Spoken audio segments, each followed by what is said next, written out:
Vanessa furious, arms crossed, if this continues, forget the partnership.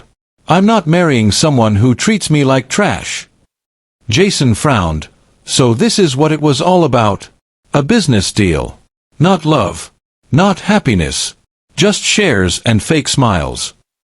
His father added, Jason, it's not what you think. Jason snapped, it's exactly what I think. You were willing to sell me out for profit. And you expect me to marry someone who barges into my room and insults the woman I love. Sit tight, and let me tell you a mind-blowing epic love and betrayal story that will leave you speechless. Don't forget to like, subscribe, and share, because this story? You won't want to miss how it ends. The sun was already high in the sky when the black SUV rolled into the mansion compound. Birds chirped, and the gatekeeper stood at attention. The security guards rushed to open the heavy iron gate. Out stepped Jason Adeyemi, tall and striking, dressed in a crisp shirt and designer jeans, sunglasses on his face and confidence in his steps. He had finally returned home, the heir to the biggest tech conglomerate in Africa. From the main balcony, his mother screamed, Jason! My son! And ran downstairs with his father not far behind. His parents engulfed him in hugs and kisses. It had been 5 long years since he left for the United States to study and manage international projects. Now he was back. Older, wiser, and looking more like his late grandfather, Chief Adeyemi. As they moved into the house, a familiar voice called out from the hallway. My son, welcome, came the soft, motherly voice of Madame Magritte, the maid who had practically raised him. Jason turned and broke into a wide smile. Mama Magi, he called, pulling her into a warm hug. Madame Magritte had been with the family since Jason was 2 years old.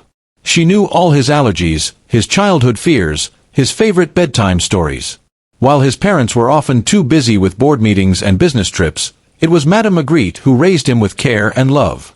You've grown into a man, she said, inspecting him like a mother hen.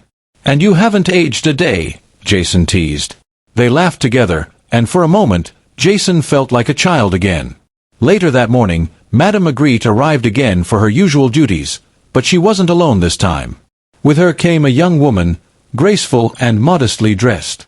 She wore a simple blouse and long skirt, her dark braids neatly tied behind her head. Her skin glowed like deep cocoa, and her eyes held a quiet strength. Her name was Velicity, Madame Magritte's daughter. She was home on school vacation and had insisted on accompanying her mother to help out. While Madame Magritte got busy cleaning the living room, Velicity made her way to the kitchen. She moved with ease and purpose, humming softly as she chopped vegetables and prepared a local delicacy, egusi soup with pounded yam. The aroma filled the house like a sweet song. Jason, resting upstairs, caught a whiff and his stomach grumbled. Curious, he followed the scent, drawn by something more than just hunger. As he stepped into the kitchen, he froze.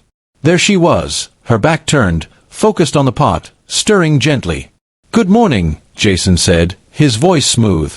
Velicity turned quickly, startled. When her eyes met his, she blinked twice, then dipped her head respectfully. Good morning, sir, she replied softly. Jason chuckled. Please don't call me sir. I'm Jason. She smiled shyly. Okay, Jason. There was a moment of silence between them. He took in her beauty, not just the outer appearance, but the grace with which she moved, the humility in her voice. You made this? He asked, pointing at the pot. Yes, she replied. I hope it's okay. Jason grinned. If it smells this good, I'm sure it tastes even better. They shared a laugh, and that was the beginning of something neither of them had expected. Later that day, Jason went to find Madame Magritte. Mama Magi, who is that girl in the kitchen? She smiled knowingly. That's my daughter, Velicity. She's home from school. Intelligent girl, very respectful. She insisted on helping me today. Jason nodded. She's different. Madame Magritte raised an eyebrow. Different how? I don't know, just different, he replied, but he knew exactly what he meant. Over the next few days, Jason found himself spending more time in the kitchen, something he hadn't done in years. Sometimes he offered to help, peeling yam or stirring soup, just to have an excuse to talk to her. They would laugh, tease each other, even play card games when no one was watching. One afternoon, while they were both washing dishes, Jason turned to her. "Velicity, can I have your number?" She paused, unsure. "Why?" "I'd like to talk to you." "When you're not here," he said gently. She hesitated, looking down. "You're Jason Adeyemi, son of billionaires. I'm just a maid's daughter." Jason stepped closer. "And so? You think that changes how I feel?" She looked up at him. His expression was honest, kind, and real. Slowly, she gave him her number. From that day, their bond grew deeper. They texted late into the night, shared their dreams, their pain, and their joys. Velicity began to see that Jason wasn't the arrogant rich boy she had imagined. He was thoughtful, lonely, and surprisingly grounded. But while love was blooming in silence, a storm was gathering in the distance. One evening, as Jason sat with his parents in the grand dining hall, his mother leaned in. "Jason, do you remember Vanessa? Our friend's daughter?" Jason nodded slowly. "Yeah, flashy girl. Always traveling." "Well," his father said, clearing his throat, "we've been arranging something before you came back. A union between the two families." Jason frowned. "A union?" "Yes," his mother added. "Marriage." Jason nearly dropped his fork. "Wait, what? You've been planning my marriage behind my back." His mother tried to smile. "It's for the company's future. For legacy. Vanessa comes from a strong background." Jason stood up. "So this is about business? About money? I already love someone. I won't marry Vanessa." "Who is she?" his father demanded. Jason stared at both of them, shaking his head. "Someone who respects herself. Someone who's not rude or spoiled. And definitely someone who cooks better than Vanessa ever could." And with that, he stormed out of the dining room, the first spark of rebellion against the empire that raised him. From that night on, a heavy cloud lingered over the Adeyemi mansion. Jason stopped eating dinner with his parents. He spent most of his time in his room or downstairs when he knew Velicity and Madame Magritte would be around. His heart had made a decision, but the world around him didn't want to accept it. Each weekend, Madame Magritte came as usual. And each time, Jason's heart leaped when he heard Velicity's voice drifting from the kitchen. Their connection grew stronger. They cooked together, laughed, teased each other, and even danced once to a soft tune playing on the kitchen radio. They were in their own world, one that didn't care about titles, class, or wealth. One particular Saturday, while Velicity was stirring stew, Jason walked in wearing a casual t-shirt and joggers. "Smells like heaven in here," he said, leaning against the doorway. "You always say that," Velicity smiled, not turning. "Because it's always true," he replied. He moved closer, pretending to inspect her cooking. "You know, you're the only person I'd ever willingly chop onions for." Velicity giggled. "Jason, you're hopeless." He leaned in to wipe a speck of pepper sauce from the side of her lip. It was innocent, natural. But before he could pull back, boom! The kitchen door flew open. Vanessa. Her makeup was heavy, her dress tight, and her eyes blazing. "Oh," she snapped, her voice dripping with disgust. "So this is why you've been ignoring me, Jason? Because of this lowlife." Velicity stepped back quickly, embarrassed, her cheeks burning. Jason moved in front of her protectively. "Vanessa, what are you doing here?" "I came to see my fiancé," she spat. "Only to find him playing love with his maid's daughter." Jason's jaw tightened. "I am not your fiancé, Vanessa.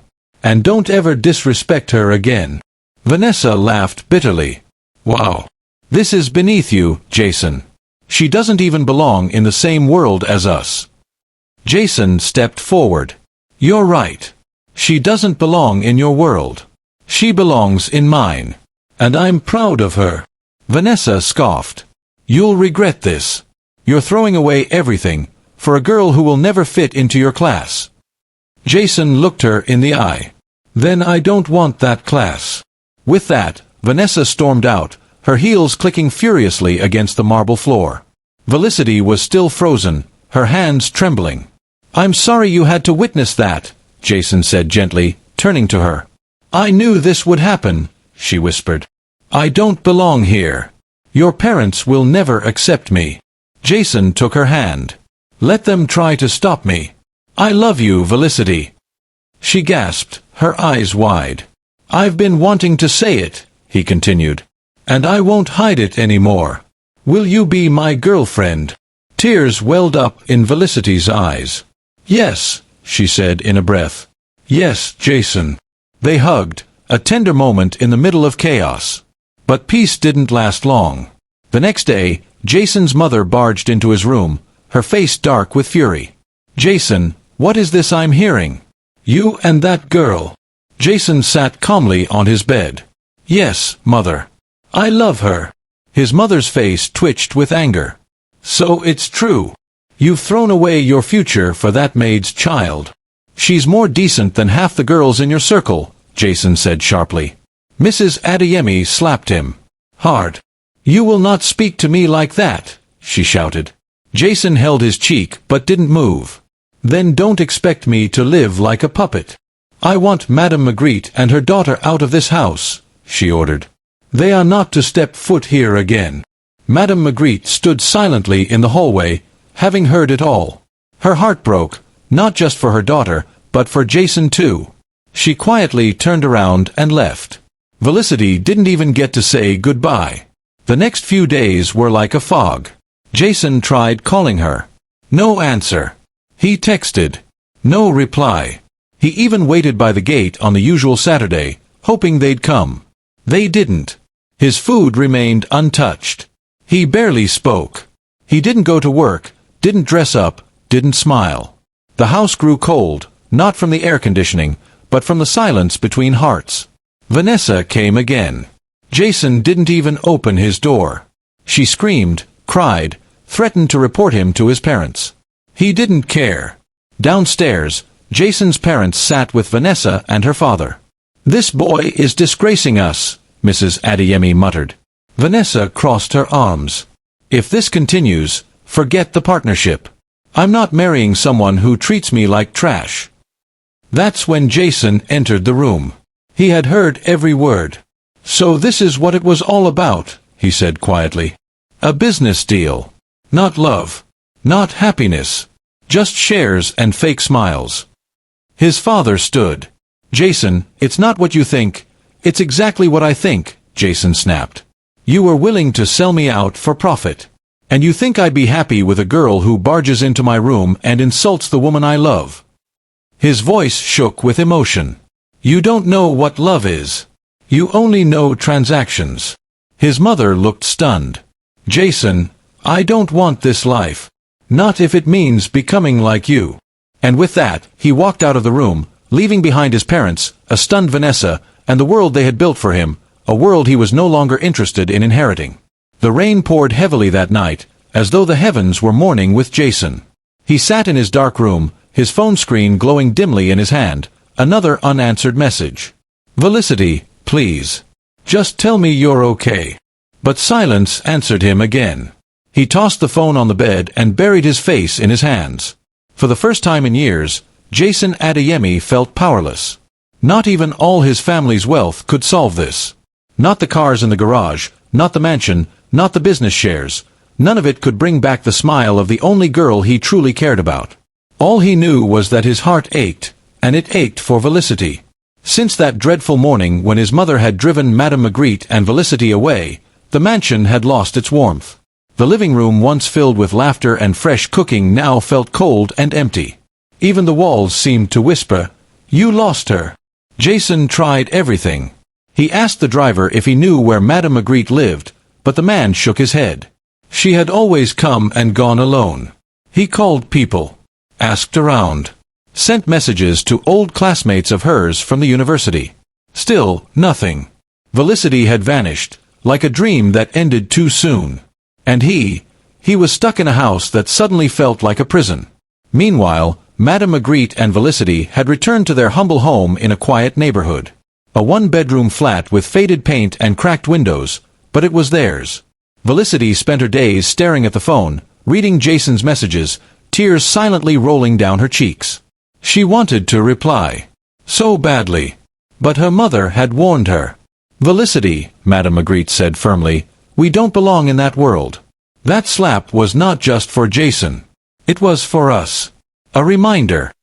"But Mama, he loves me," Velicity whispered. "And love is not always enough, my daughter. Not when the people who control his life see us as dirt." Velicity cried into her pillow that night, her fingers hovering over the keyboard, unable to type back. Every message from Jason cut deeper. But she stayed silent, not because she didn't love him, but because she loved him too much to drag him through her pain. Back at the mansion, Jason's rebellion had shaken his parents. He refused every meeting, skipped boardroom appointments, and wouldn't even step out of the compound. He ate nothing, said little. His eyes, once sharp and bright, now looked tired and hollow.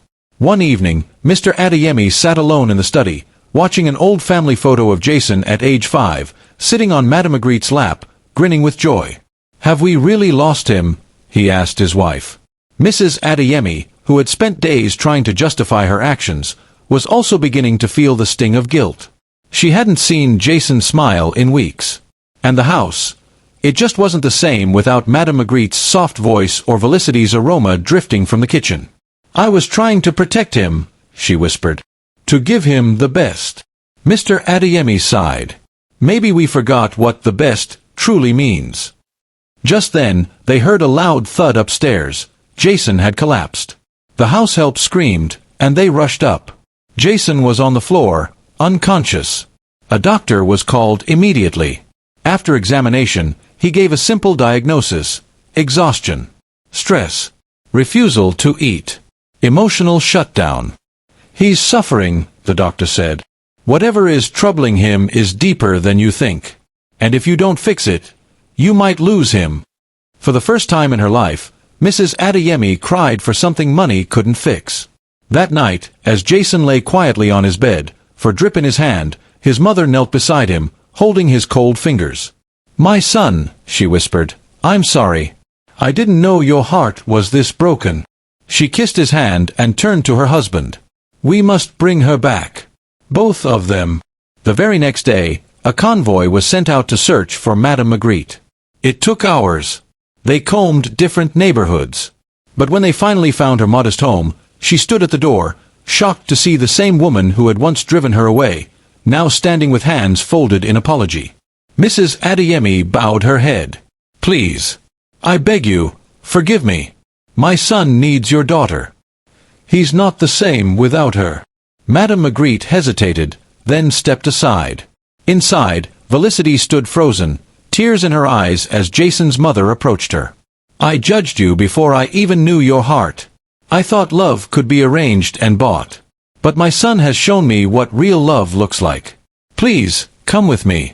He needs you." Velicity trembled. Is he okay?" "No. He's not. But he will be if you come." They didn't even pack a bag. They rushed back to the mansion. As they entered Jason's room, Velicity gasped at the sight of him, pale, thinner, his eyes closed. She rushed to him, knelt by the bed, and grabbed his hand. "Jason, I'm here," she whispered. "I'm here now." His eyes fluttered open. Slowly, weakly. But when they landed on her face, a faint smile broke through. "Velicity, you came." She nodded, tears dropping onto his hand. "I never stopped loving you." Jason gripped her fingers with what little strength he had. "Don't go again, please." "I won't," she promised. Behind them, Madame Magritte and Mrs. Adeyemi stood side by side. One had raised a son with love. The other had learned, at last, how to honor it. Mrs. Adeyemi stepped forward, her voice gentle. "Velicity, I bless this union. From today, you're no longer just the maid's daughter. You are the woman my son loves, and that makes you family." And for the first time in days, Jason exhaled, not just air, but the weight of everything that had tried to crush his heart. The morning sun shone softly over the Adeyemi mansion, its golden rays peeking through the wide glass windows. Birds chirped gently as though they, too, knew peace had returned to the house. Jason stirred in his bed. This time, when he opened his eyes, he wasn't alone. Velicity sat beside him, resting her head near his hand. She had stayed with him all night, refusing to leave even for a second. Her fingers still wrapped gently around his, holding him like something precious. "Good morning," he whispered, his voice dry but calm. She looked up quickly, her eyes lighting up. "Good morning," she replied with a soft smile. Jason struggled to sit up, but Velicity helped him, placing an extra pillow behind his back. She poured him a glass of water, and he drank slowly, his strength returning little by little. "You're really here," he said. "I thought I was dreaming." "You're not," she replied. "And I'm not going anywhere again." Just then, the door creaked open. Madame Magritte stepped in with a bowl of warm porridge and a proud smile on her face. Behind her was Mrs. Adeyemi, dressed in a modest gown, her makeup barely there. She looked human, softer, humbled. "Good morning, my son," she said gently, carrying a bouquet of white roses. Jason looked at her, surprised but calm. "Morning, mother." She walked over and placed the roses beside his bed. "I brought you peace," she said. "And I came to ask again, can you forgive me?" Jason glanced at Velicity, then nodded. "I can, if you'll truly accept her. Not just as someone I love, but as part of this family." Mrs. Adeyemi took Velicity's hand in hers and said, "My dear, you are more than enough. And from today, you are no longer just someone who helps around the house. You are a daughter of this home." Velicity's eyes brimmed with tears. She looked over at her mother, who nodded approvingly. "You raised a good man," Mrs. Adeyemi said to Madame Magritte, her voice filled with respect. "And I see now, that love cannot be controlled. It must be honored." As Jason recovered over the following days, the mansion came alive again. The laughter returned. The aroma of real food once again danced through the air. And for the first time, the house felt like a home. If you love the story, like, share, and subscribe. Drop a comment telling us where you're watching from. We'd love to hear from you.